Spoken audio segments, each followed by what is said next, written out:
let's just start off like this. What's a life lesson you learned from your mother that you find yourself passing on to your kids? Mm. Just being a good mom and sharing the love.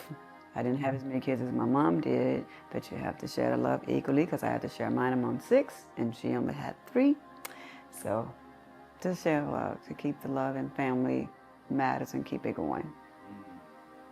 Is there a dream or passion you had before becoming a parent that you still would love to pursue? Well, I had a passion and it was being a model, and I understand that you're never too old to do it, but I need to just, I guess, pursue it. But first, I have to get um, my health together right now. So, What's been your proudest moment as a mom? seeing all my kids still here because there's a lot, that's held against our young men in New Orleans, and to see them all still here, still growing, still nurturing, um, having my grandkids now, and I want to see everybody just doing well and everybody's healthy, taking care of themselves. So that, that's a great part of everything. If you could spend a day doing anything you absolutely love, what that what that day looks like? Really? Resting. No, that's a Resting. rest. Yes. Just relaxing and resting. Nice massage and just relax. What was your most challenging experience, and how did you overcome Challenging was me seeing, okay, I moved back home with my kids. I had to raise my kids, so it was challenging. It was hard at times, but I overcame it by saying you have to stay strong, you have to keep moving, and you have to provide. And that was challenging, but I know I got through it because my kids are all here. Like I said, they all living, they healthy, and they know my passion of, you have to earn your keep in life. And I'm pretty much knowing that they know that as well. it?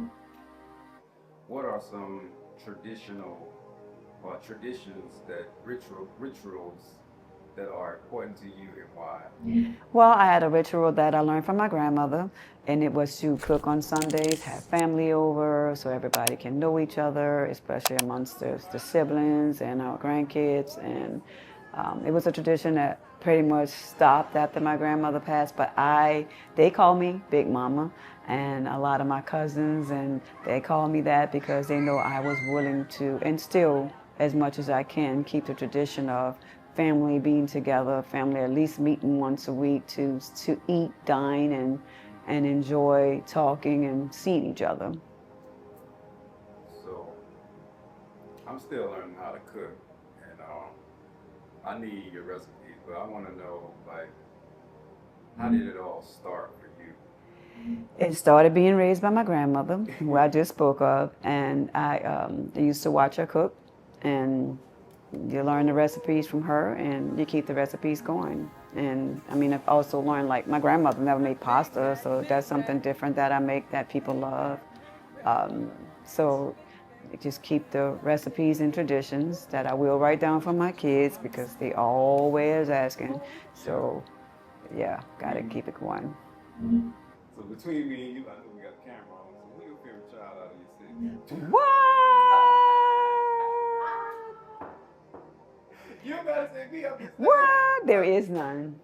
There you go. The love is shared equally amongst all, even though maybe some quote unquote might say, "Oh, you like that one more, and you like that one more, and you love that one more." No, it's the same love. It's shared equally, and I hope all my kids know that. Even though now I have an extra kid, and he's the same, shared equally with him, even when he doesn't understand it. But it's shared equally. Okay, I know you got a flight to catch, but since it's Mother's Day, for new mothers, right? New moms that are just embarking on motherhood, what would you tell them? What's the best advice you give them? Well, to give them?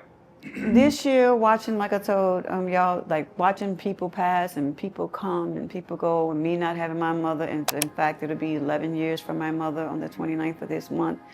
And you have to share the love with your kids.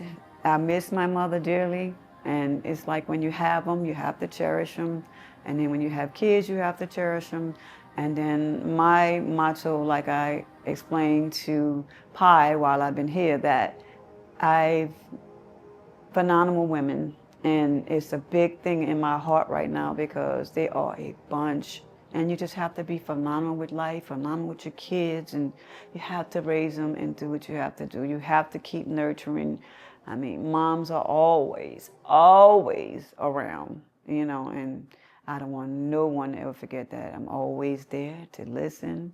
And mothers, these new young mothers, y'all have to do the same. You have to raise them to the best that you know, because outsiders come in and it's going to be different. They're going to learn different things of the world, but guess what? You still always know that they're going to come back to mama, even if they have a question or anything, and you have to teach your kids that you are there for that. That was beautiful. I appreciate you. Like I said in previous videos, you are the lottery ticket of mothers. And it's unconditional. You showed me unconditional love. I know I said this countless of times, but it's like I never seen somebody go through so much and come out of it like that, the way you did. And you taught me about strength, about perseverance, about just doing what you got to do regardless of what's going on. So I want to say thank you publicly and in person. You are phenomenal. Thank you. All right.